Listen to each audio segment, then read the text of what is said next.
So I'm going to introduce to you, and I'm very proud to be a friend of him. I've often said, having played 10 years in the NBA, this is the only doctor I know better than Dr. J. This is Dr. Wallach here. And Doc has meant so much to people all over the country and all over the world. He's a former athlete, and he grew up on a farm. So on a farm, he learned a lot about how you treat farm animals. He went to become a veterinarian. He also became a physician, a pathologist. He studied all around the world why animals and why humans die. He found a lot of revelations that were used in veterinarian medicine that he could also use on humans. This is very valuable knowledge that he gained, and he's been spreading this knowledge. He was nominated for a Nobel Prize for his work with trace minerals. So he has a wealth of information to share with us. It's very impactful, so please give your total attention, and you're going to learn a lot, to Dr. Joel Wallach. Let's give him a hand.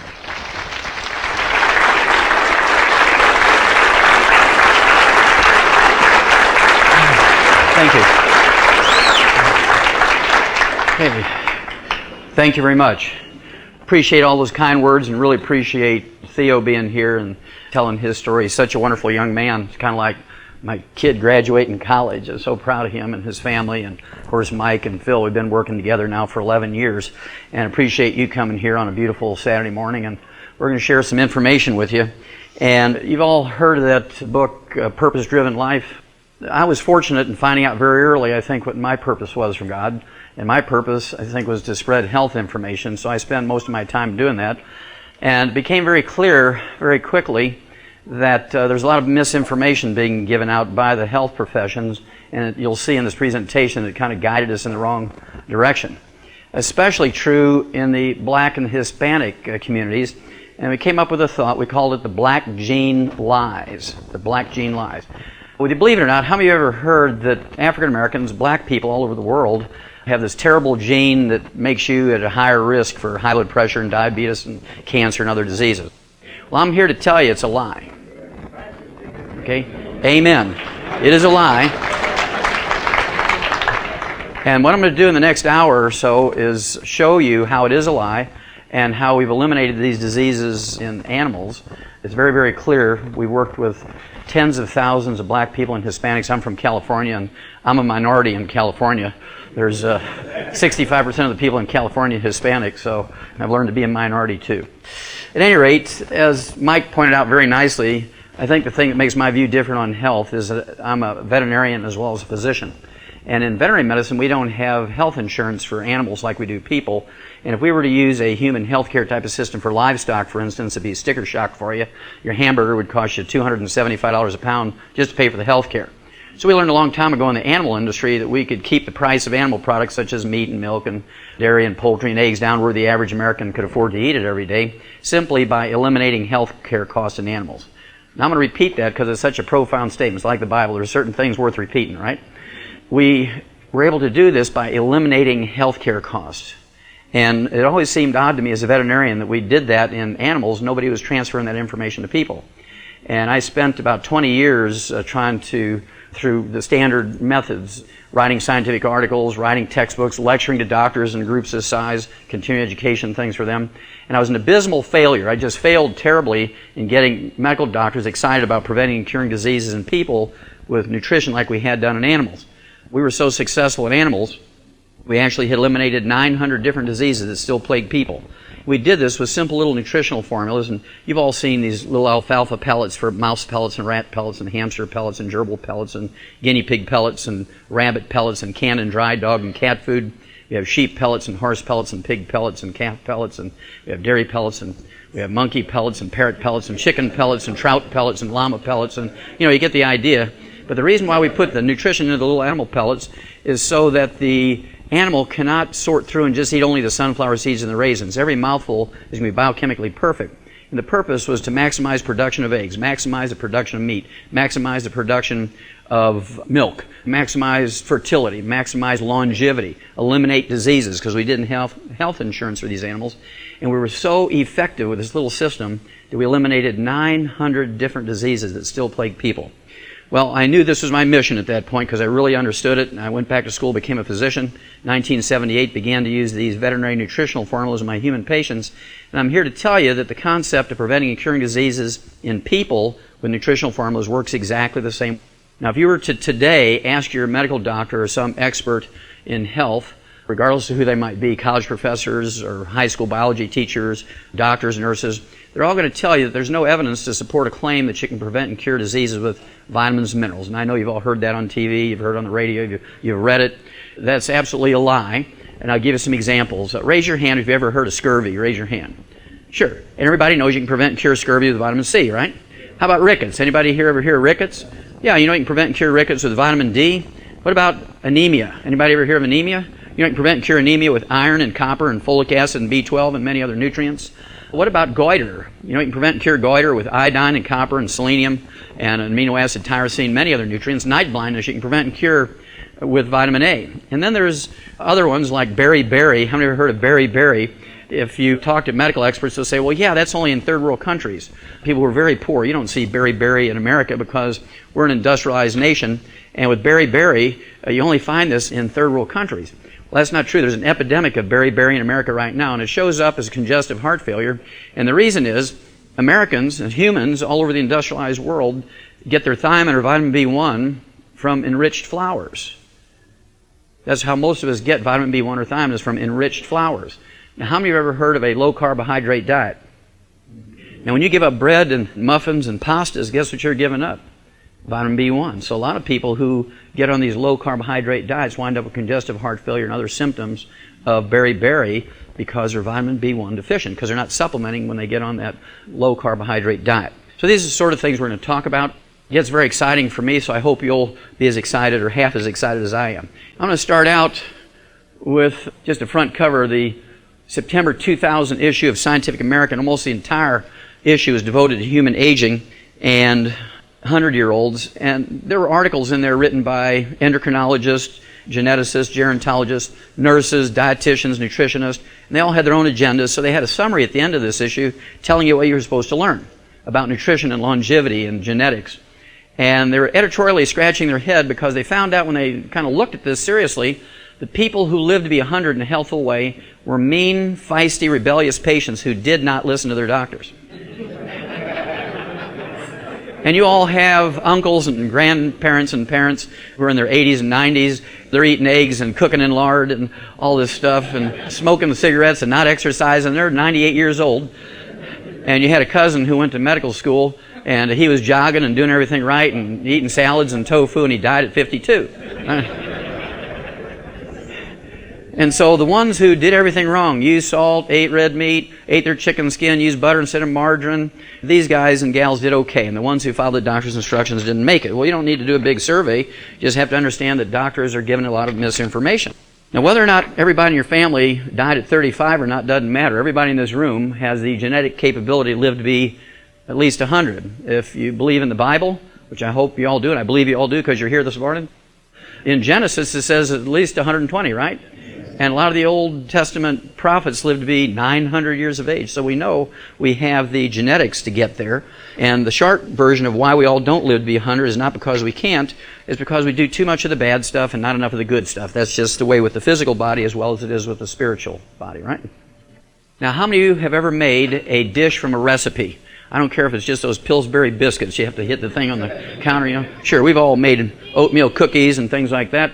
And when you look at a cookbook or recipe collection, they always show these beautiful pictures of what your dish is supposed to look like if you follow the recipe.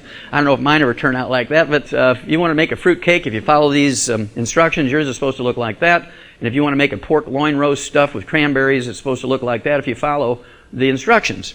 Well, the same thing is true with healthcare. We know what a 25 and a 50 and a 75 and a 100-year-old human looks like because we've been using the same recipe. We've been using the same healthcare systems in the industrialized nations around the world for at least the last 150 or 200 years. 50 years ago, 75 and 100 years ago, they used different antibiotics, but they're still conceptually antibiotics. 25, 50, 75, or 100 years ago, 150 years ago, we used different painkillers, but there were still painkillers, conceptually the same thing. So little has changed. If you follow the standard recipe, if you will, for the medical and health system we have today, this is what you can fully expect to get. This is what you can fully expect to look like at age 80. Yeehaw! I mean, I praise God. Thank you, sir. I'm going to look like that when I'm 80. I hope you don't, okay, because this is not what we're all supposed to look like. This poor gentleman has Alzheimer's disease, cataracts, macular degeneration. He's had cochlear implants put in because he was deaf. No teeth because he had periodontal disease, which is nothing more than osteoporosis of the face and the jaw. He had his thyroid killed through radiation and then surgery. He had angiograms, angioplasties, stents put in, quadruple bypass, and then they did a heart transplant. He had his gallbladder taken out. He had his stomach stapled, bypassed, and banded. He had a kidney removed. He was on dialysis. Had his prostate removed. Had his hips replaced, his knees replaced, his shoulders replaced. His feet were amputated because he had diabetes. He's on 27 drugs for thyroid, pain, lowering cholesterol, and blood pressure. Now, if you follow the standard medical path, this is what you're looking at. Everybody gets there, right? Well, I'm going to show you a different recipe. Praise God. When I started talking to my human patients about that, they started looking kind of worried, and they said, Doc, I don't want to go there. I don't want to wind up in a nursing home and be abused. You know, if I don't want to brush my teeth in the morning, I don't want to brush my teeth in the morning. I don't want them beating me up because I don't brush my teeth, and I don't want them sucking $5,000 a month out of my assets, which should go to my kids and my grandkids. So I don't know if it's worth living to be 100, and I thought those were legitimate concerns. So I began to collect birthday announcements of people who were 100 and obituaries of people who made it to 100 just to see if it was worth going there. Is it really, really worth going there? And I'll show you a few of my favorites. So this fellow here, Ralph Charles from Somerset, Ohio, is in the middle of the state of Ohio. October 1999, turned 100, and they had a beautiful birthday story about him when he turned 100. And to me, the fascinating thing about Ralph Charles was he was still piloting commercial charter flights at age 100. Had no restrictions on his pilot's license or his health papers at age 100. Now, to me, he doesn't look like what the recipe should look like for a 100-year-old. To me, he looks like he's in his late 70s, early 80s, and he's still animated. Obviously, he does his own navigation, own plane maintenance, so he's still got some stuff upstairs, and so there's hope for us all. This fellow here, Harold Stilson from Deerfield Beach, Florida, in May of 2001, turned 101. He went out and played golf for his birthday, and he hit his 6th hole in one at 101. You have to have good enough vision to see that stick holding up the flag at 108 yards. You have to have a good grip on the club, and you have to have good enough eye-hand coordination to hit that little banty chicken egg-sized ball into a teacup-sized hole 108 yards away. And you know he doesn't have Alzheimer's disease because he's animated and he is, in fact, color-coordinated. I thought this was a good Christian story, so I'm throwing this one in. This came out just May 31st of this year. This couple celebrated their 80th year of wedded bliss. They were married 80 years. He turned 105 and she turned 100. And the interviewers asked them what they thought, and his name is Percy and hers is Florence Arrowsmith from Hereford, England. They asked him what their secret was, and she said she drank a glass of red wine every morning and that she took a shot of whiskey before bed.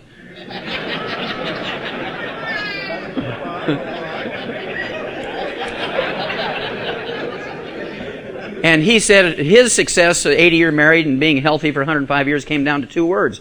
And they said, what are those 2 words? And he said, yes, ma'am.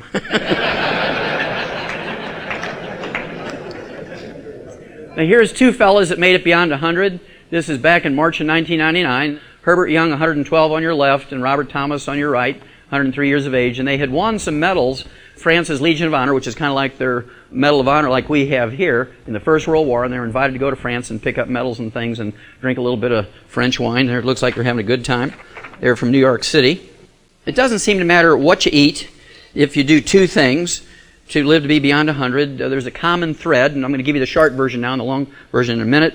The short version is you have to keep the amount of carbohydrates in your life down, and I'll show that to you in a second, and you need to keep the mineral levels in your life up. Now, one of the blessings I've had in my life, I spent 2 years out in the bush in South Africa working on big conservation projects. And I lived in the bush for that whole 2 years with the exception of 3 days in the city. The rest of the time I lived out in the bush. And so I know how primitive villages exist and live. This gal here, Dora Ramathebe from South Africa, was born in June of 1881. In 1995, she turned 114. And this was a birthday announcement. This isn't an obituary. This is a birthday announcement. And she was asked, what did she attribute her long and healthy life to? And she said, she observed the biblical tenet of honor thy father and thy mother. And I thought that was really, really quite good.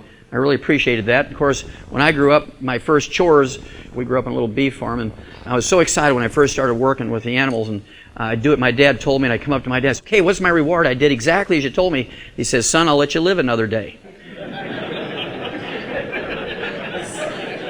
And so I knew it was important. What is it? Honor thy mother and thy father. I thought that was good. Okay, and then she said she ate locusts, as grasshoppers, not the trees. She ate grasshoppers, pumpkin seeds, tortoise meat, wild herbs, dried fruit, and a cup of coffee. That was her diet. And you notice there's no bread, no rice, no potatoes, no corn, no hush puppies. She got her protein from the grasshoppers and the tortoise meat. She got her essential fatty acids from the pumpkin seeds.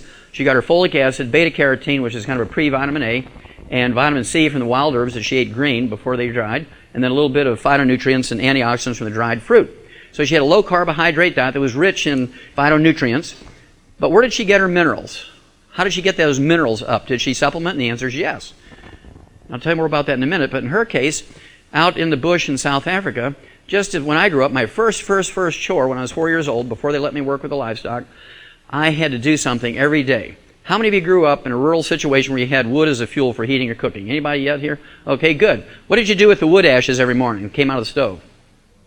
Went in the garden, didn't they? Went in the garden. Well, wood ashes aren't just ashes. Wood ashes are plant minerals. Wood ashes are plant minerals that are left when you burn away the carbon in the wood. And so we put those plant minerals in the garden. The onions and radishes and peas and beans and tomatoes and squash and okra all took those plant minerals up. We ate the vegetables, and we got our minerals indirectly that way. They would also mix the plant ashes, the plant minerals, in with their food because they didn't have baking powder, and they lived inland, and salt was a very expensive thing. So instead of using salt, they would mix the plant ashes into their food. So they had two ways that they actually took in minerals. And I thought that was very exciting to see them do exactly what I had done as a kid.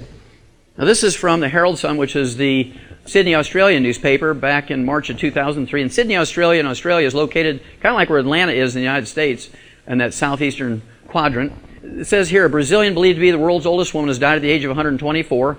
Maria Etelovina dos Santos died of a stroke in Salvador.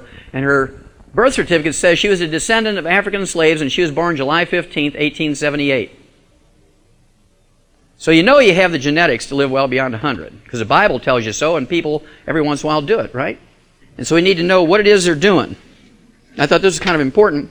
She enjoyed a long, healthy life, and I guarantee you, if she was born of African slaves, that she was born in a little straw hut caulked with cow manure and mud, and her mama had to pee in the dust to make mud to smear all over that child to keep the fleas and the mosquitoes and the flies from eating her, because they didn't have screen windows, they didn't have hospitals and clinics, and they didn't have doctors as we know them today. They didn't have Social Security. They didn't have Medicare and Medicaid. And yet she did pretty good, set a record, 124, with all those things that are missing that we think are important. Here's another gal with an African heritage. This lady here, Elizabeth Israel, from a little Caribbean island of Dominica, was born January 27, 1875, and in January 2001 turned 126. And when she was asked, what does she attribute her healthy, long life to? She says, I grew up eating food grown without chemical fertilizer. What did her parents use as fertilizer? Wood ashes, which are the plant minerals that are left when you burn away the carbon in the wood. I'm going to show you one more, and then I'll kind of tell you what I think you should learn from these, and we'll get into the meat of this presentation. This next obituary is not the oldest one that I have. This is kind of middle-aged compared to some of the obituaries I have, which are up in the 200s. But this gal here, an Iranian woman, died in January of 1995. This is written up in the Rocky Mountain News out of Denver, Colorado. And she's an Iranian woman by the name of Mazumi Dosti. And said that she died at age 161. It was printed in the Denver newspaper, Rocky Mountain News. And you have to give a lot of credibility to this obituary because she was survived by 6 living children ranging in age from 120 to 128. They hadn't even left home to go to college yet. And her oldest son said his mother had never visited a doctor, taken any chemical medications, all she uses herbs in her life. What you're going to find, fellas, is that the people who live the longest are the ones who are furthest from what we consider to be necessary and good medical care. The people who live the longest are the ones who are furthest from what we think of as necessary and good medical care, and you'll see why in just a second. The first statistic we have to look at is the United States, we in America, spend more than half the entire world's annual expenditure for healthcare. The entire world right now is spending $2.7 trillion with a T dollars every year for healthcare. And out of that $2.7 trillion, America alone spends $1.8 trillion. We spend 5 times as much for our healthcare as we do for our defense. $1.8 trillion for healthcare. Now, if we were number one, you have to say, well, that's expensive, but go for it because it's worth it. We're number one, right? Let's have a look. In April of 1990, the World Health Organization and the Center for Disease Control right out of Atlanta here did a study on the top 32 industrialized nations, and they were shocked to find out when it came to life expectancy or longevity and health, the United States ranked 17th. There were 16 other countries in April of 1990 whose peoples were healthier and lived longer than us. The Japanese came in number one at 79.1. We came at 17th at 75. And the Japanese, according to Western doctors, do everything wrong. They're heavy smokers. And I don't smoke, and I'm not promoting smoke. I'm just giving the statistics. They're heavy smokers. 68% of the Japanese smoke 3 to 5 packs of cigarettes a day. Yet, they have 85% less cancer than we do, and they have 85% less cardiovascular disease than we do. The Japanese are heavy salt users. They consume 12 to 15 grams of salt a day, which is 2 heaping tablespoons of salt. We're supposed to consume less than 1 gram of salt a day, yet they have 85% less cardiovascular disease than we do, and they do not have a spoken word for hypertension because they rarely get it, unless they come to the United States and eat like us. I'm going to throw in one more little variant here. The French came in at 11th at 75.9. And you can say, well, that was a bad study. Let's redo it. And they did. 10 years later, June 2000, they came out with another study. And again, it was the World Health Organization and the Center for Disease Control out of Atlanta, Georgia. They did a good job. And, of course, the interesting thing was Japan remained number one, but they dropped from 79.1 down to 74.5. Huge drop, and yet they remain number one. But this is our chance to catch up with them and surpass them. Remember, we're spending $1.8 trillion a year for healthcare. We're spending about 63% of the world's annual expenditure for healthcare. And the French moved up from 11th to 3rd. They went from 75.9 down to 73.1, but they moved up in ranking. And this is called the French paradox because the French consume more fat than any other culture on earth. Can you imagine a French chef cooking in canola oil and margarine? They cook everything in butter and lard and chicken fat and cream, right? And yet they moved up in ranking. They dropped in actual numbers, but they did move up in ranking. So this is called the French paradox. You will not find the United States in the top 20 because June of 2000 we had dropped to 24th because we went from 75 average lifespan to 70. Now, in June of 2000, the actual was that there were 23 other countries whose peoples live longer than us. The newest update, and this is from a special health issue of Newsweek, it's a special edition, The Future of Medicine. They're talking about genetics and the usual stuff that medicine talks about, new drugs, new procedures. And in the very first article in this Newsweek magazine, the very first article, it said, America has built the world's highest tech medical system. I don't think anybody could argue with that, because every country sends their brightest young medical students to the United States for their residencies and internships and so forth. Yet the nation now ranks 46th in life expectancy. Now there's 45 other countries whose peoples live longer than us. Do you feel that we're getting the bang for the buck when it comes for health care? No. No. We would not tolerate this in any other industry, and nobody knows more than the black community how to change an industry. If you have a failed and corrupt system, you don't use it. If you have a failed and corrupt system, you don't use it. You don't ask for more money to fix it. This is a very interesting statistic. Phil Oliver got this for me. This is per 100,000 white people and per 100,000 black people. Per 100,000 each year in America, 1,037 and 8 die per 100,000 black males, 593 black females. By contrast, about 2/3 of that number, only 2/3 of white males will die, 664 compared to 1,037. And with females, white females, only 384 die compared to 593. That's per 100,000 population. Okay, so we have a lot of work to go here. And then you look at the mortality for kids, neonatal, that means newborns, 12 per 100,000 of male blacks, 10 per 100,000 of female blacks, newborn babies, half for the white male and female. So we have a lot of work to do, but it's doable because it's not genetic. Now, some of the things we need to change are fun, and you will do it. You will start today when I show it to you, because it's easy, it's fun, and it'll make you live longer. The first one I'm going to share with you is this one. It says, frequent sex helps you live longer. Yes!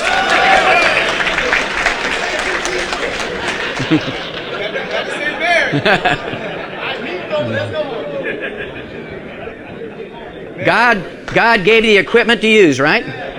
Praise God. Okay, now this was in... yeah, give me an order. This was published in the British Medical Journal back in December of 1997. And basically, to make the short version of it, they said men who had sex twice a week actually live 50% longer than men who only have sex once a month. Now, what if you have sex 3 times a week? You know? And so you need to make some kind of contract with your wives. Wives. Wife. Okay, I'm in the right group here. Okay. Now you got to watch it, because once they know this, if they want to get rid of you, you know they know how to do it.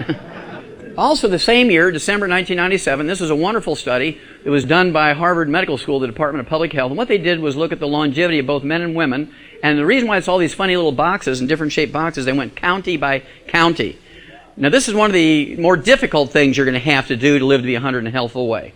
This is called the heart attack and stroke belt of America, both for men and women.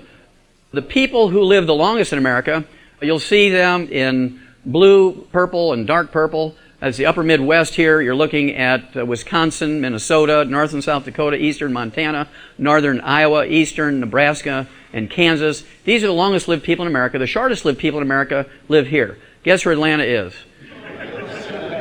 In fact, the lifespan here in Atlanta is 20 years shorter than the people who live in the upper Midwest. Your average lifespan here is 20 years shorter, okay, than it is in the upper Midwest. It's not genetic, but it is cultural.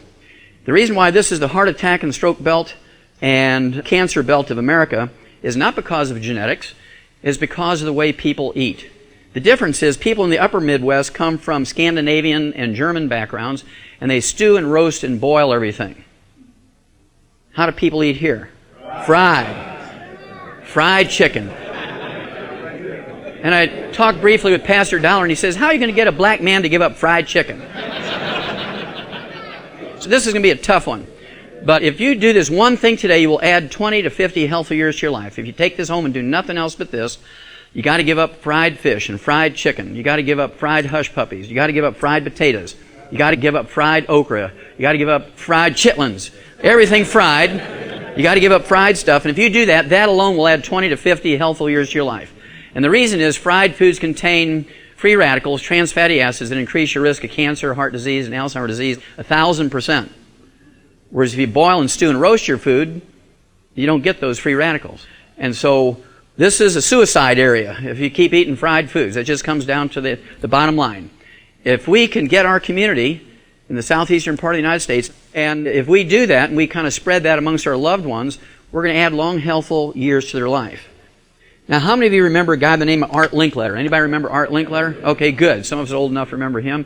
He's 92 years old now and still alive. He aspired to want to live to be 100, and he was willing to be proactive and do it. And he was inspired to want to live to be 200 by a group of people called the Hunzas, who live in what is today known as eastern Pakistan. All this war is going on there now. But back in the 1920s and 1930s, they were the longest lived and healthiest people on earth. A novel was written about them. It was a Pulitzer Prize-winning novel called Lost Horizon, written by James Hilton. Art Linkletter read this novel, and he was excited about it because essentially what the book said was there was this place in this very hostile mountain where it was kind of like a branch office of the Garden of Eden. Everything was perfect, and if you lived in that place and ate their food and did what they do and so forth, you could live to be 200-300 years of age. Well, there is a place called Hunza, and Art Linkletter hired an eye doctor by the name of Alan Bannock to go there and find out what their secret was. And to make the long story short, they farmed at 19,500 feet elevation, which is like 3 times timberline.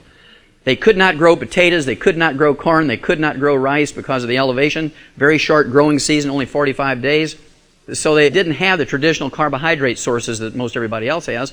And without even thinking about it, because of where they lived, they had a very low carbohydrate diet. They lived on mutton, which is adult sheep, and they had lamb and goat meat, and they had chicken and eggs and butter and yogurt, and they cooked in butter and water. That's all they had. They were very poor. They couldn't trade even for oils and things, so they only used butter and water to cook with. They had a very low carbohydrate, high animal protein diet. Now, the other thing they did that he noted in this book is very clearly stated in this book, that he observed that they took the wood ashes, the plant minerals that are left when you burn away the carbon in the wood, and put them in their garden and mixed it in their food. So they had the high mineral intake and they had the low carbohydrate intake, and that apparently was their secret. This is a beautiful story here I picked up in Houston, Texas about a year ago. It was a story about a primitive guy by the name of Bruno Opaza, one of Bolivia's indigenous Amara Indians. He's holding a little bucket of llama manure, dried llama manure, which he's feeding his kitchen fire with. You notice that's a little 1 foot by 2 foot cast iron stove. And the interesting thing about the Aymara Indians is that they live around a lake called Lake Titicaca, and he's from Bolivia, and there's people from Peru and people from Chile that live right around Lake Titicaca. And all those people that live around Lake Titicaca are very primitive, like Bruno Pazza. No indoor plumbing, no electricity. They have no hospitals, no clinics, no Medicaid, no Medicare. They have no pharmacies, no pharmaceuticals, nothing that we think of as being absolutely essential. And yet they have 100-year-old per 500 people. We have 300-year-olds per 10,000. They have 10 times as many 100-year-olds as we have. They have 10 times as many 100-year-olds as we have. And they have nothing except raw materials. They're putting those raw materials in their food every day, those plant minerals in their food every day. We need raw materials. And people ask me, well, what did people do in the old days? Did Jesus supplement with minerals? And the answer was yes. In our book we call Hell's Kitchen, we have a CD that will go along with it, Hell's Kitchen. This CD, Hell's Kitchen, the book Hell's Kitchen, talks about how long ago the people used wood ashes or plant minerals in their food and their gardens. And it goes back before written history. We know this from the anthropological and the archaeological records that people before written history would do this. Even Moses, I'm sure, he did not take the wood ashes out into the garden because he was raised as a prince of Egypt, right? But I'm sure they had their slaves do that. And then there was Jesus. He was raised as a little Jewish boy, so I guarantee you that he took the wood ashes outside like all the other little Jewish boys did and put them in the garden. And this remained the same from before written history until Monday, September 4th, 3 o'clock in the afternoon, 1882. I'll repeat that date, very important. We know the exact instant, Monday, September 4th, 3 o'clock in the afternoon, 1882, when this man changed everything. Anybody know who he is? That's Thomas Edison. And at that moment, at 3 o'clock in the afternoon, Monday, September 4th, 1882, his chief electrical technician, a guy by the name of Jonathan Leibs, in New York City on Pearl Street, overlooking the construction of the Brooklyn Bridge, gives you a little time sense, turned on the switch for the first commercial electric generating plant. By 1909, there was at least a half a dozen patented electrical kitchen appliances, including toasters and skillets and waffle irons and blenders and irons and things like that.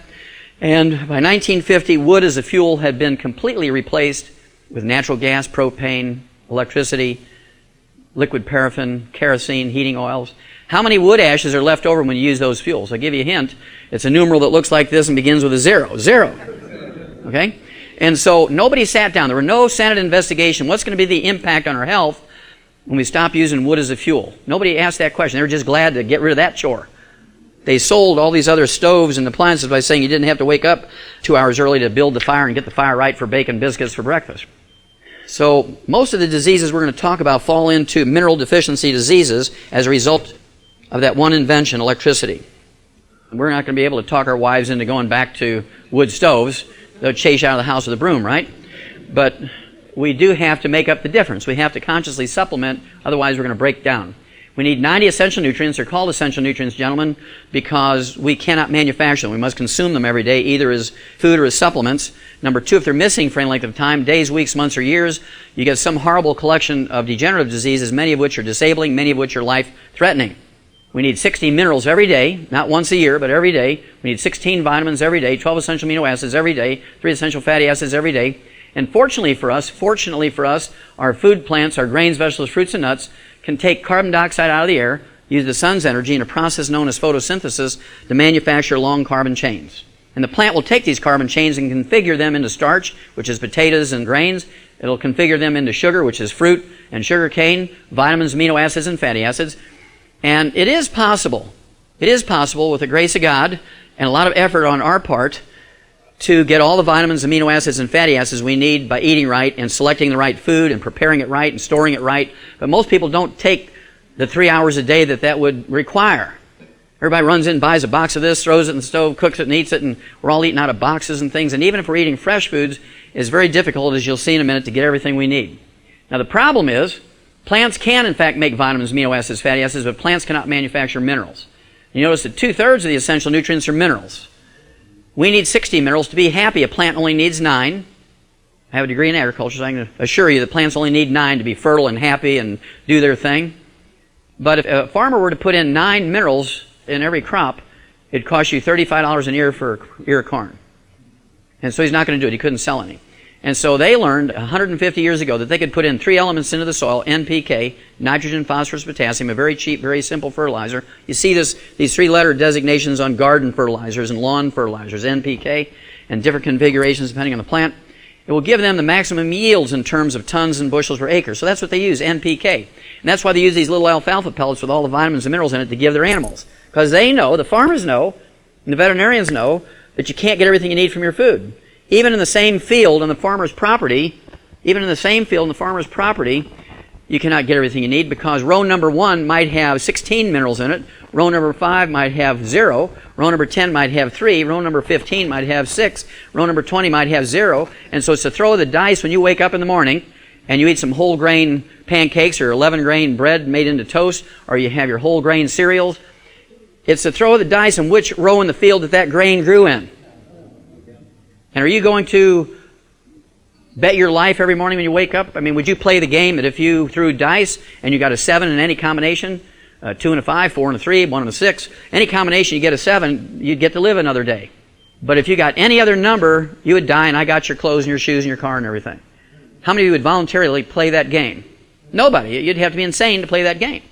Well, if you're not supplementing every morning to guarantee those 60 minerals, 16 vitamins, 12 essential amino acids, and 3 essential fatty acids, that's the game you're playing. That exactly is the game you're playing. This is kind of a soft business magazine. I'm sure many of you have seen it. U.S. News and World Report. This is the January-February issue of 2005. It says a special health issue. Who needs doctors? Your future physician might not be an MD, and you may be better off. They're talking about nurse practitioners. They're talking about chiropractors, naturopathic doctors, traditional Chinese medical doctors, herbalists, acupuncturists, and so forth. And just a few things you got to watch on doctors. They're human beings, and they fail like most human beings or groups of human beings. Doctors say they'd lie to get insurers to pay. This is a big study. It was published by the Journal of the American Medical Association back in 1999. Study finds doctors skip key steps to treatments. Doctors fail to take about half the recommended steps for treating high blood pressure and diabetes, 2 diseases that are very important in the black community. I'll give you a couple more statistics here, and then we'll get into some specific diseases. But I think these are very, very useful, and I'll tell you how to solve these problems. This came out November 1996. This was a study by Harvard Medical School and the Department of Public Health, examining the casualty count. Now, those are military terms, casualty count. They don't use casualty count in the hospital. Look that up in the dictionary. That's military terms for killed and wounded, right? Casualties. The annual toll of medical harm. That's each year in hospitals alone in America, 1.3 million physical injuries by doctors' negligence, 180,000 deaths each year in hospitals. 3 years later, this came out. This is November 1999. Medical mistakes are the 8th top killer of Americans, behind cardiovascular disease, cancer, diabetes, Alzheimer's disease, gastrointestinal problems, liver problems, kidney problems, and doctors. Now, you got to give them credit. They did improve. By December 2002, they went from the 8th leading cause of death in America to the number 3 leading cause of death in America, because they moved up to killing 250,000 Americans each year in hospitals. This is published in the Journal of the American Medical Association. The study was done by Johns Hopkins School of Public Health at the Department of Medical School. Right out of Atlanta, Georgia, 7.5 years ago, 2 million Americans are infected each year in hospitals alone as a result of medical negligence, 2 million. And despite intravenous antibiotics, round-the-clock nursing care, 90,000, and this year is 103,000 died out of these 2 million, year after year after year. One more statistic, and then I'll tell you what I think we should do about it. Every day in America, there's 40 drug errors in each hospital in America. It turns out to be 2.2 million drug errors a year, 2.2 million drug errors, of which 140,000 die. Now, if you've been good with math, you've been keeping track of these numbers, that turns out to be 5.8 million casualties a year, killed, injured, and infected in the hospitals in America each year. 5.8 million casualties. A hospital is not a safe place. I don't know how else to say it. You should not aspire to take a day off so you can go to the hospital. I'm going to take a sick day and I'll just run to the hospital. You know. You want to be careful there, fellas. It's a very dangerous place. How do we solve this problem? More money? Well, we're already spending more money than all the other nations in the world put together. We rank now 46th in longevity and health. No, so it's not more money. More technology. We already have 250,000 drugs. With the exception of antibiotics, which do kill bacterial infections, strep throat and gangrene and things like that, with the exception of these antibiotics, which are about 500 of them in the PDR, you take them out, that leaves 249,500 drugs left in the PDR that a doctor has available to treat diseases. There's not a single one of those designed to cure anything. They're all designed to make you feel good, but they're not designed. There's not a single other drug other than antibiotics designed to cure anything. If doctors were to cure all the diseases, which they could in a couple of days, they'd be out of work. And so how do we solve the problem? We have to do things ourselves. How many of you have ever put in fuel in a car or a truck? Anybody ever put fuel in a car or truck? Good. How many of you ever changed a tire in a car or truck? Excellent. How many of you have ever washed a car or truck? Huh? Yeah. Okay. How many of you ever vacuumed the inside of a car or truck? How many of you ever added oil to a car or truck? Okay, good. How many of you have ever kind of done that little touch-up, you know, when you scratch your car, those little touch-up paint things? Sure. How many of you have ever heard of AutoZone, Pep Boys, Napa Auto Parts, Schutz, Checkers? I mean, everybody knows where their local store is, right? You go down there and you get spark plugs and you gap those things. You do all that stuff yourself, get the right paint color and the mats for the floor and so on. And other more complicated parts for the car and stereos and all that kind of thing. We do this because of a variety of reasons. Number one, people got tired of being ripped off by the dealerships. You go in to get your oil changed for $8 and you come out with a $300 bill and it leaks all over your driveway because they didn't tighten those bolts, right? And so you can save all that labor cost and do it yourself for $12 instead of $80 or $300, right? And so people began to do these things themselves. Same thing is true with Home Depot, Lowe's, Menards. How many of you have heard of them? Yeah, we all live in those places because we learned we can get materials and parts and tools cheaper. And if you don't know how to put shingles on a roof, they'll give you a free class. They'll even put those bundles of shingles on your roof for you at no extra cost if you buy the nails and the shingles from them. How come we don't do that for health care? Well, it's complicated. You need to go to school for 14 years. You need to know how to read Latin. That's not true. That's absolutely not true. Doctors, other than a lot of fancy furniture, they have less than $100 worth of stuff in their examining room. They got a blood pressure cuff, a stethoscope, they got a thermometer, they've got a little AAA battery pen light to look in your eyes and down your throat with, and you snatch that out of their pocket and look at it, it says Pfizer Pharmaceuticals. They didn't pay for that. It was given to them by a drug dealer.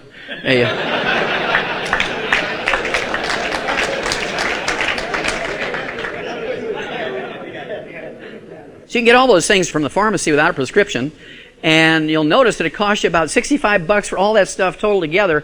And if you don't know how to use them, there's a little insert in the box they come in, written in the 5th grade reading level in 8 different languages, including Spanish. You can do this. It's very simple to do that. You should learn how to take your own blood pressure. You should learn how to check your own temperature and all that kind of stuff. You know, Grandma used to do that, but we don't. You kind of feel high, you run to the doctor now. We need to do more of that stuff ourselves.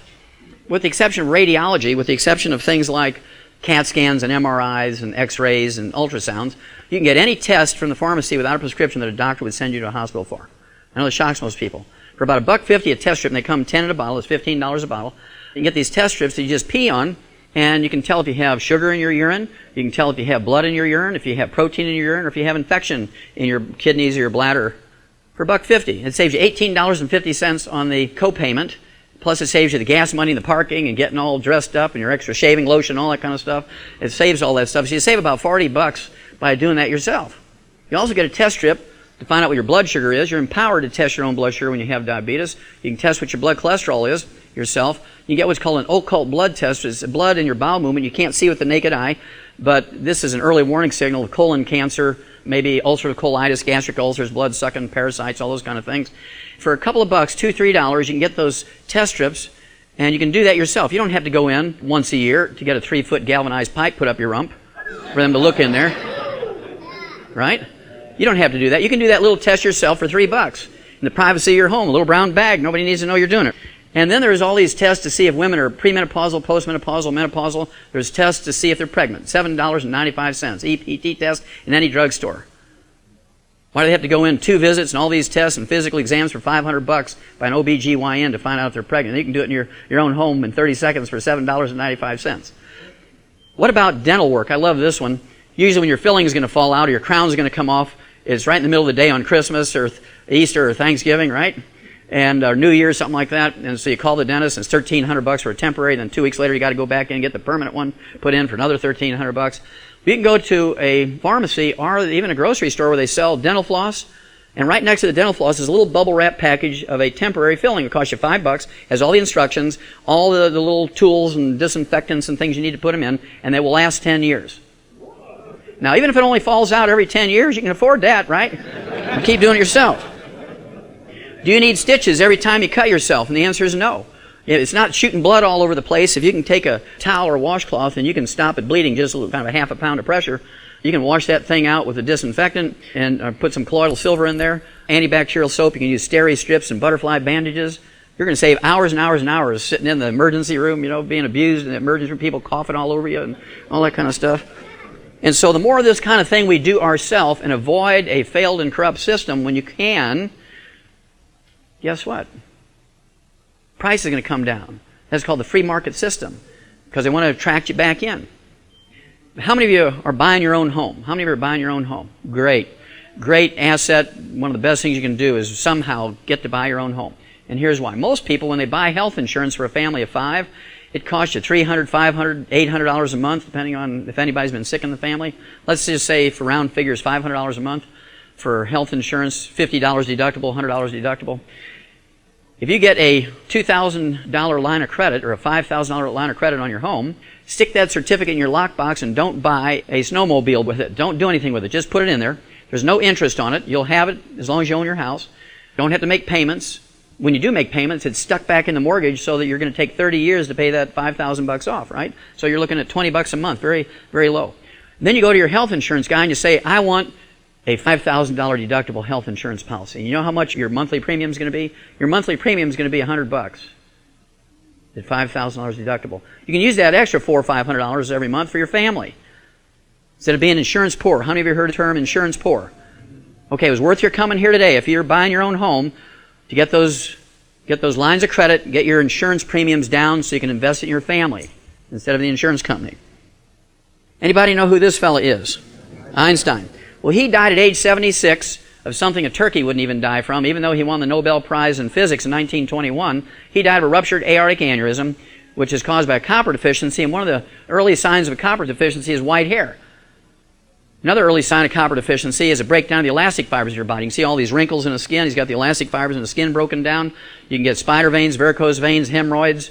Hemorrhoids are nothing more than varicose veins in the wrong place. I practiced for 12 years up in Portland, Oregon. I could always tell when a new patient had hemorrhoids because they would always whisper. I don't know what the connection is, but they would always whisper when they come in. They'd say things like, Doc Wallach, you know, my hemorrhoids are acting up. I need you to look at them. And I said, well, I'll take your word for it, Ralph. Once you've seen one hemorrhoid, you've seen them all, you know. You get a breakdown of the elastic fibers in your arteries, you get a balloon or a bubble in the weakest area called an aneurysm. If you have a small one rupture in your brain, you get a bleeding type of stroke. If you have a larger one rupture in your brain, you die suddenly. If you have a small one rupture in your eye, you get a detached retina. And they have this wonderful technology now where they can take lasers without even opening up your eye. They can spot weld that retina back down and repair your vision. I mean, that is a miracle surgery, right? But does it solve the systemic copper deficiency? No. And unless the doctor urges you to get on some nutrients, a program that has copper in it, guess what? You're still going to die of a ruptured aneurysm 2 years later because you didn't heed that warning. You didn't heed that warning. Again, these books back there have all these warnings. There's over 500 early warning signals of these diseases that plague us as human beings. And once you know what they are, you can adjust your diet, you can add a supplement, the early warning signals go away, and you're going to add 20 years of your life. It is that simple. If you can make oatmeal cookies from a recipe, you can do it. Now, as Mike said, I didn't always have this tummy. I was an athlete. I was a captain of the wrestling team in high school and college, University of Missouri. Only weighed 127 pounds and only had 3 grams of fat on me at that time. But I read a story that said exercise kills. There's never been a professional athlete ever lived to be 100. Now, I found out that's not true anymore. There was a baseball player that lived to be 100. He lived to be like 100 years, and one day, boom, he fell over dead.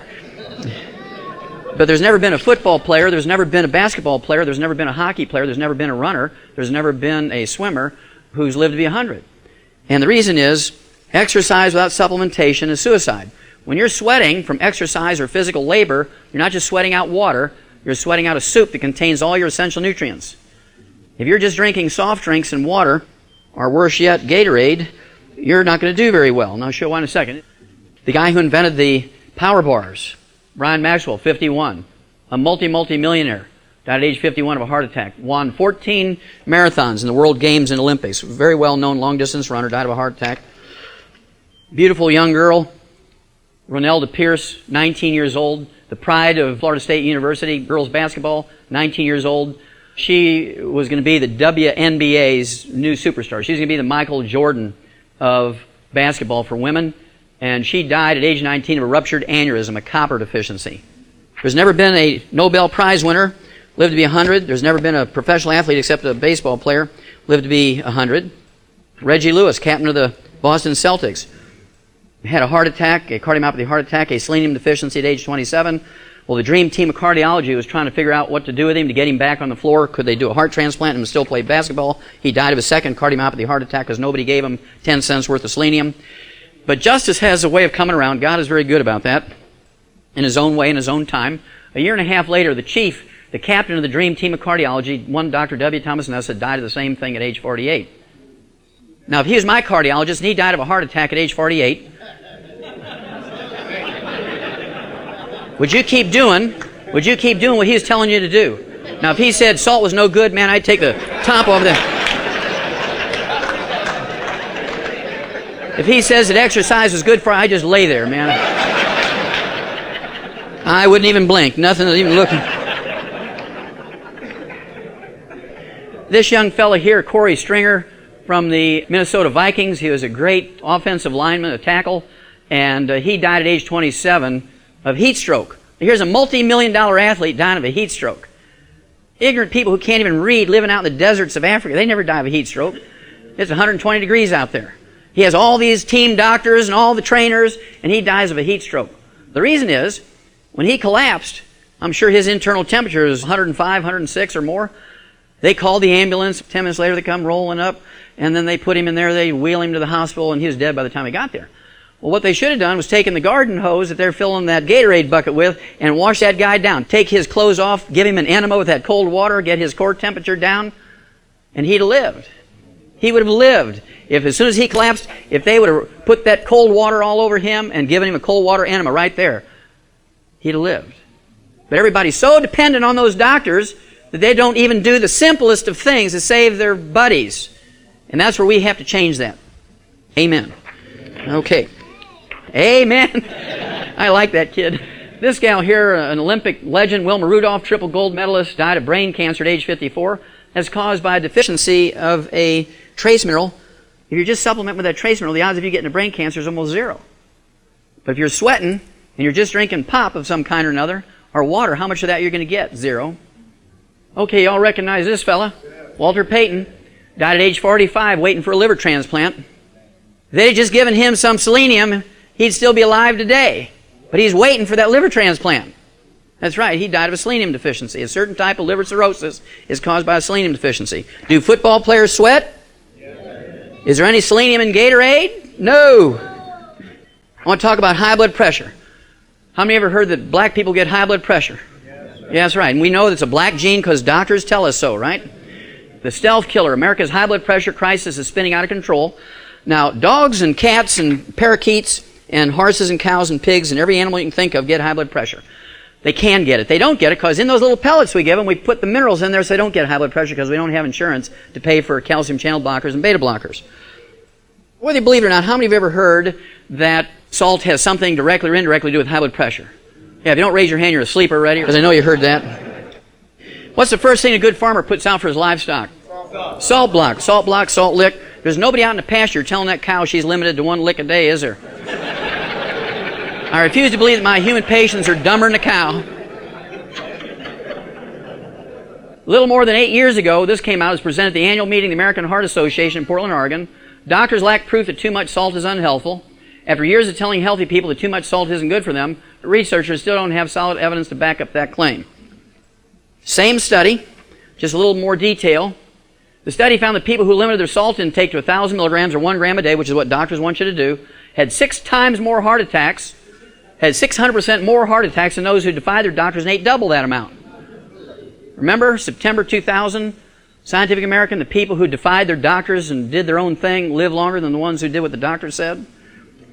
Scientific American, February 1999, high blood pressure in African Americans. Finally, they started looking at this seriously, and they went to Nigeria out in the bush where people had never seen a doctor or a stethoscope, took their blood pressure, and 7% of them had high blood pressure, came back to the United States, did a lot of DNA testing. They found a large pool of people whose ancestors had originated in Nigeria and took their blood pressure 33%. They knew immediately it was not genetic, because if it was genetic, it would be 7% and 7% or 33% and 33%. You can't have the same gene pool, just different locations, and have different numbers and it be genetic. It's not going to be genetic. So what's the difference between these two groups of people? Well, these people living out in Nigeria, out in the bush, are still putting their wood ashes, their plant minerals that are left when you burn away the carbon in the wood, into their gardens. They're still mixing it with their food and cutting their salt with it. The people in Atlanta and Chicago and Miami and L.A., they're living on French fries and Pepsi-Cola, and I guess in Atlanta it'd be Coca-Cola, right? And you're not supplementing because people don't put wood ashes into their food anymore. And I get people telling me, you know, they get kind of cocky. Oh, yeah, well, man, I'm 25 years old. Man, I'm fit. I don't need none of that stuff. We were giving a lecture like this over in an LA Fitness Center in Atlanta 4 or 5 years ago. And about halfway through the lecture, a good-looking gal, I mean, she was a 15. If a 10 is the tops, she was a 15. I mean, she had it all. And she said, oh, no, Dr. Wallach, it's not the nutrients. It's that you need to do aerobics and physical fitness. And she just kind of saunters, oh, no. And half the people got up and walked out with her. I mean, who knew who had the power in that room? She did. She took everybody out. Because she's a personal trainer. Now, the tragedy of that story is about 2 months later, I started getting all these calls from Atlanta. Hey, I need that stuff. And after about the 20th call, I said, why am I getting all these calls from Atlanta all at once? And they said, well, remember that gal who walked out? You know, she's 32 years old, beautiful personal trainer. She dropped dead on the treadmill this morning. Yeah, went to 0.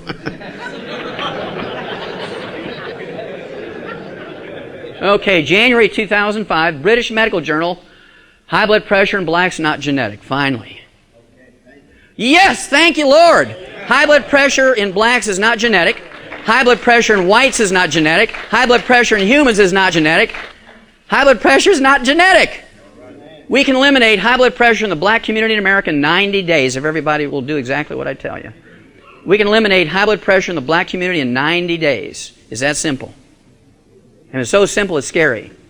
High blood pressure is actually caused by a deficiency of the mineral calcium and the deficiency of its cofactors. Now, you can take all the calcium you want, and you might get 20% better. But if you want to get 100% better, you take the calcium and all of the cofactors, right? There's 89 cofactors that go along with calcium.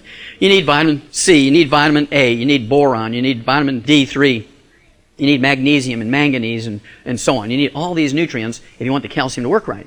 And if you do that, usually within a couple of weeks, you're taking your own blood pressure now. In a couple of weeks, you see, blood pressure comes right down in the normal range if you're on medication. Over a period of 6 to 8 to 10 weeks, you can wean off your medication. You do not want to cold turkey off your medication, then start taking the nutrition. It takes a couple of days, a couple of weeks for that nutrition to kind of rebuild the body and re-regulate it.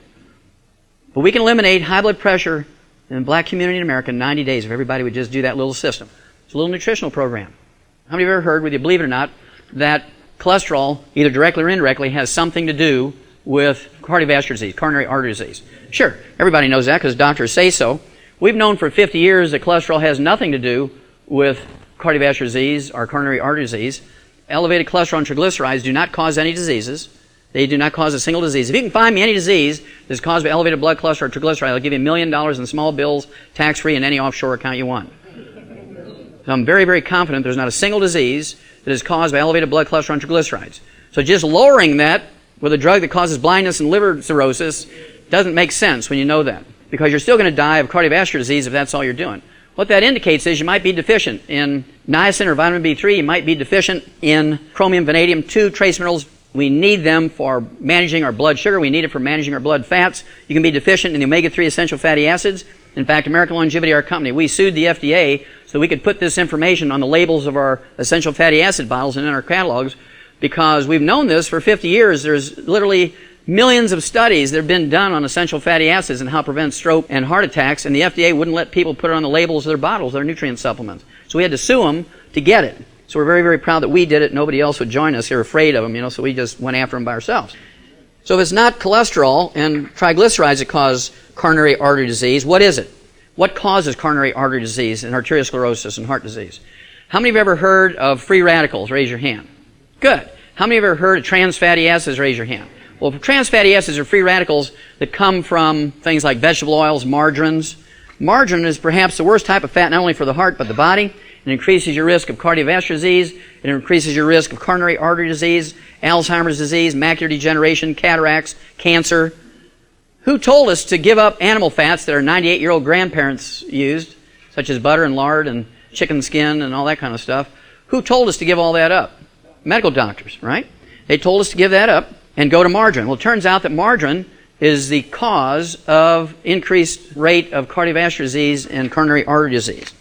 I like my patients to eat 6 to 10 eggs a day, not fried, remember, nothing fried, but poached or soft scrambled in butter, low temperatures, soft-boiled, hard-boiled. I was glad to see this come out in March of 1991 because it showed that my 10 eggs are probably pretty conservative. Normal cholesterol in an 88-year-old man eats 25 eggs a day. And you have to ask, why was this old dude eating 25 eggs a day? Maybe he didn't have any teeth and couldn't eat steaks anymore. Maybe he owned an egg farm and wanted to do his own quality control. But if you appreciate it, 95% of the weight of men's sex hormone, testosterone, is made from a special steroid in the body called cholesterol. You can only make 10% of your daily need, and if you do not take in cholesterol, the odds are you're going to have some problems. You're not going to have enough sex to be able to live longer, right? And so this fella figured out on his own, that the more eggs he ate, the more studly he became. Another fact we've learned is that the lower your cholesterol goes, the more stupid you become. There's somebody with low cholesterol. This came out February 14th, Valentine's Day of this year, and this was a big study, and they looked at almost 800 men, 1,100 women. They divided them into two groups, those with cholesterol below 200, which doctors are going to tell you is good, and those with cholesterol above 240, which doctors are going to say is very bad. And it turns out that the ones who had blood cholesterol above 240 were 80% smarter than ones who had blood cholesterol below 200. Because it turns out that this fatty insulation material of the brain, myelin, is made out of 100% cholesterol. It makes up 75% of our brain weight. 75% of your brain weight is fat, cholesterol. So somebody says, hey, you're a fathead. You say, thank the Lord. Alzheimer's disease, tidal wave is feared. 14 million Americans are going to die of Alzheimer's disease between March 2000 and 2025, 14 million. That's because they're the ones who are following the doctor's instructions and giving up eggs and butter and red meat and chicken skin and salt. The ones who eat those things are still flying airplanes at 100. Getting the picture? Yeah, vitamin E alone can ease memory loss in Alzheimer's patients. This came out a year and a half ago, January 2004, big study by Johns Hopkins University Department of Public Health out of medical school, almost 5,000 men and women over the age of 65. People just taking vitamin C and E alone were 78% less likely to have a diagnosis of Alzheimer's disease. You can reduce your risk of Alzheimer's disease by 78% just by taking 2 vitamins, C and E. What if you eat eggs? What if you give up fried foods? What if you took selenium? We can eliminate diabetes in the black community in 90 days if you do what I'm just going to tell you now. Just like high blood pressure. We can eliminate diabetes in the black community in 90 days. This is a very simple nutritional deficiency disease. It's an epidemic disease right now, of course. There's 1 million new cases in the United States alone each year. This article came out in June of 2001. And there's 32 million diabetics in America right now. 31 million of those 32 million, 98%, are adult-onset type 2 diabetes or insulin-resistant diabetes. The reason why it's oftentimes called insulin-resistant diabetes is that the diabetics that have type 2 diabetes make 10 times more insulin than non-diabetics. They make 10 times more insulin as non-diabetics. It's not an insulin problem. It's a deficiency of the minerals and their cofactors that are necessary for the insulin to work. Now, if you have a 1,200 horsepower racing engine and 400 octane racing gasoline, and you put that engine and that gasoline all set up, ready to go inside of a dome that's just filled with nothing but nitrogen, you got the starter outside and you're pushing that starter, it'll crank over. Will it start? No, because it's missing a cofactor, oxygen. Now, you open that little valve and you let the atmosphere in there, you get a little oxygen in there, now you push the button, run, that puppy will run. The same thing is true with your insulin. You're missing those 2 trace minerals and their 23 cofactors. When you have adult onset type 2 diabetes, makes up 98% of the diabetic community. You take a little program, and guess what? You take your blood sugar every morning like you're supposed to. Watch it. Within a week, right into the normal range, and you're able to wean off your medication, go back to normal life. Diabetes is an easy disease to prevent. You don't want to get it before you start worrying about it. You want to prevent it. And so you want to start doing this stuff if you know you have it in your family. It's not genetic, but if your family eats a particular way, everybody tends to eat in that family the same way, right? You have to watch it. And this is an easy disease to prevent. It's a very, very easy disease to get rid of. You supplement properly. Obviously, for 6 months or so, you got to stay away from sugar. Still got to watch that diet.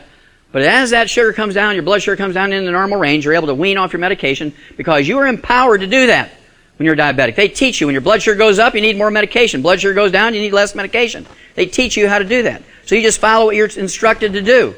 And your next step will always be self-evident. Historically, adult-onset type 2 diabetes was called adult-onset type 2 diabetes because it only occurred in people over age 50. Well, now babies are being born with it. Primarily minority kids. Little African-American kids and Hispanic kids are being born with diabetes. Not because it's genetic, but because there's none of these minerals in soul food. Now, I'm not telling you to give up soul food, but I'm telling you if you want to avoid diabetes, you want to reverse it, you got to supplement. You can eat any way you want, except for fried foods. You got to give that up, right? It's an easy thing to deal with. 2 reasons why we have so much diabetes in America today, none of which are genetics. One of which is all the sugar we're taking. According to the U.S. Department of Agriculture, 100 years ago, Americans were eating a half a pound of sugar per person per year. Today, we're eating 157 pounds of sugar per person per year, which is a half a pound a day. So in 100 years, we've gone from a half a pound of sugar a year to a half a pound of sugar a day. You say, well, how do we get a half a pound of sugar a day? Well, there's Krispy Kreme donuts, Dunkin' Donuts. There's Pop-Tarts, Pillsbury Toaster Strudels, Raisin Bran, Fruit Loops, Cocoa Puffs, Captain Crunch, Wheaties, Cheerios, Corn Flakes. In soft drinks, there's 9 heaping teaspoons of sugar per 12-ounce soft drink. If you drink 10 of those, that's 90 teaspoons. Put 90 teaspoons in a bowl, there's your half a pound right there. Plus, you get crazy when you eat that much sugar. You go postal.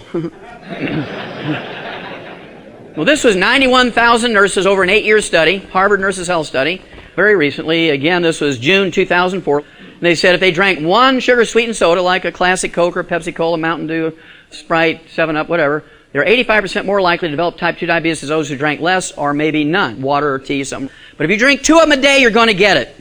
If you drink 2 sugar-sweetened sodas a day, you're going to get it. What about these teenage kids that drink 2 or 3 of those 42-ounce gulps a day? And you wonder why they're 50 pounds, 100 pounds overweight, and they're going to get diabetes. It's not genetic. It's not a terrible black gene. It's the way they're eating. And we, as the men of the family, we can solve that problem. But they're not going to like water after drinking Pepsi and Coca-Cola for years. And so how do you deal with it? You saw those diabetics get on that Rebound FX. Switch them to that. Tastes good. You got all these big athletes like Shaq using it. You got Theo using it. Evander Holyfield, one of my heroes. He is training for a big match, for a big boxing match coming up mid-September. He's using our product. So this is something you can do. You can switch them off those things that are going to cause diabetes to switch them on things that are good for them that won't cause diabetes. The second thing that causes diabetes in America now is those 2 trace minerals no longer found in optimal amounts in our food. I'll give you one of them. You got to read in the books for the others, because I would tell people about the 2 trace minerals and 23 cofactors and never take the 23 cofactors, and they'd get 10% better, but it wouldn't work completely because they forgot the 23 cofactors. So I want you to read it in the book Hell's Kitchen, and then you'll figure it out. The first trace mineral I'm going to give you is chromium. Everybody's heard of chromium. It makes your bumper shiny. They went back to 1948. Started getting frozen blood from laboratories. In 1948, there was 1,000 micrograms per liter of parts per billion of chromium in human blood in America. By 71, it dropped to 13. By 72, it dropped to 10. 73, it dropped to 4.7 to 5.1. By 74, it dropped to 0.73 to 1.6. By 78, it was all the way down to 0.16. It's dropping like a rock because nobody's putting the wood ashes, the plant minerals in our food, in our gardens anymore like we did 100 years ago. And that's the problem. And so we have to consciously supplement to make up that difference. Okay, the last disease we're going to talk about, we could go over 900 of them. We only got time for one more. Arthritis and osteoporosis. According to the Center for Disease Control right out of Atlanta here, 85% of Americans over the age of 50 already have osteoporosis and arthritis of one type or another, 1 degree or another. There's not a single medical treatment designed to prevent or fix it. You saw what happened to Bo Jackson, great 2-sport athlete, football and baseball, had a degenerative hip disease. That was just caused by mineral deficiencies. Of course, they tried their big high-tech hip replacements, and now you say, Bo who? Because you never heard of him again after they did that. And I'm sure they convinced him they were going to make him a bionic athlete. Just let us put in 2 hips, and man, you're going to be fine. Well, he just sort of disappeared off the landscape. Now, we learned 300 years ago in the animal industry how to prevent and cure arthritis and osteoporosis in animals. We've known how to do it in animals for 300 years. If you give an animal a commercially prepared diet and don't give them any table scraps to mess up the ratios in that commercially prepared diet, they'll live to be 20, 25 years old today without arthritis and osteoporosis. 60 years ago, some of you are old enough like me to remember 60 years ago, an old dog lived to be 10. And you thought he was doing good because usually they live to be 6, 8 years old, right? And then you'd eat them. Now a dog lives to be 20 and they don't get arthritis and osteoporosis because they have all that stuff in the dog food. All we get is painkillers. And so we have to know more. We have to do it ourselves, because if you're dependent on the medical system to do it for you, you're living in la-la land. We have an epidemic of arthritis because we have all these baby boomers come along who listen to doctors, who think doctors are it. And I really appreciate Pastor Dollar's position because he says, why do you listen to all those guys with those doctors behind their name when you should be listening to the good Lord, right? Amen. The bad news is research shows that the disease starts attacking your joints long before middle ages. It starts when kids are 3 years old to get arthritis and osteoporosis. How many of you have ever seen a kid with growing pains? You know, you go to a mall, you sit down, just look at the kids. You see this mother who's only 85 pounds carrying a 120-pound kid on her hips. Yeah, and then she's got 3 other kids in one of those 18-wheeler baby carts. They have the big air horn. And that's because she's feeding those kids nothing but apple juice and grape juice.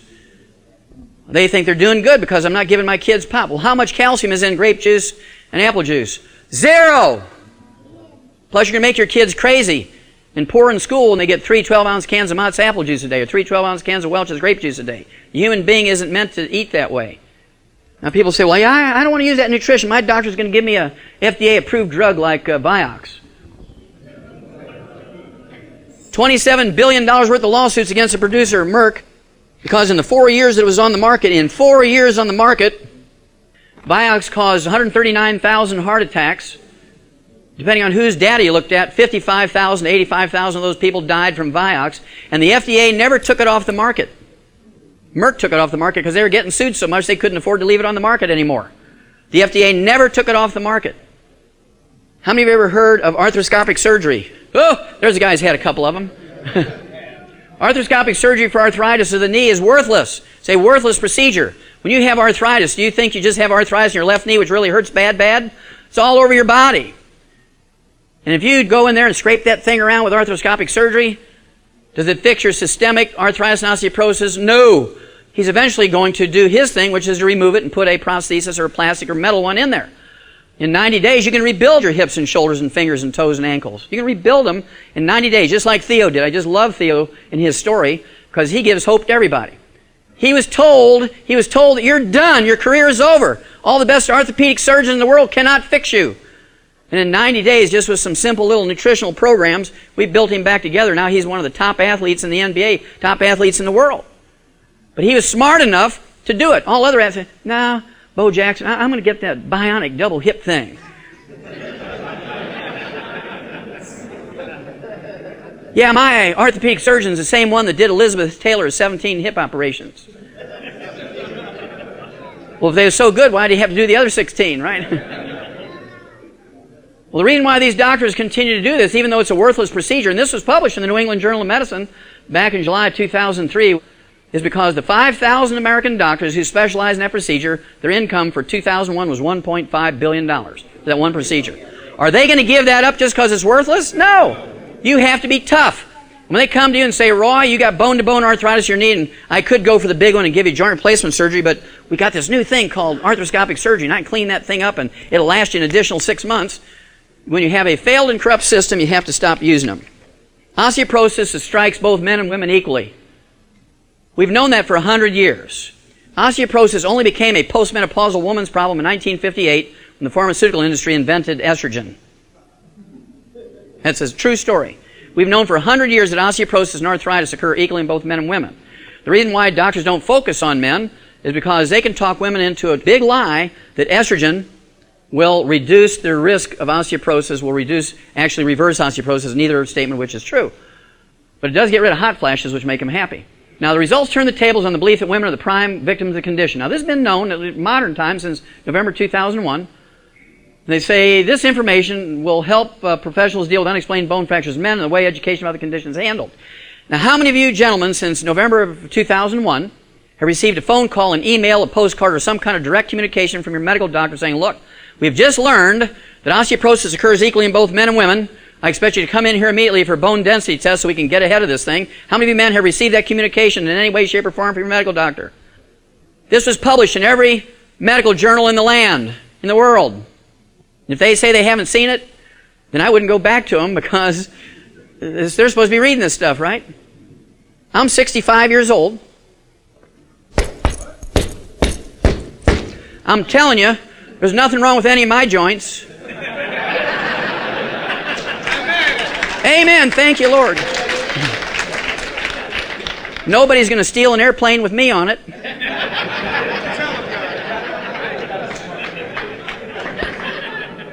And so it's just a matter of giving your body the raw materials, and we're built to last at least 120 years according to God, and I believe Him.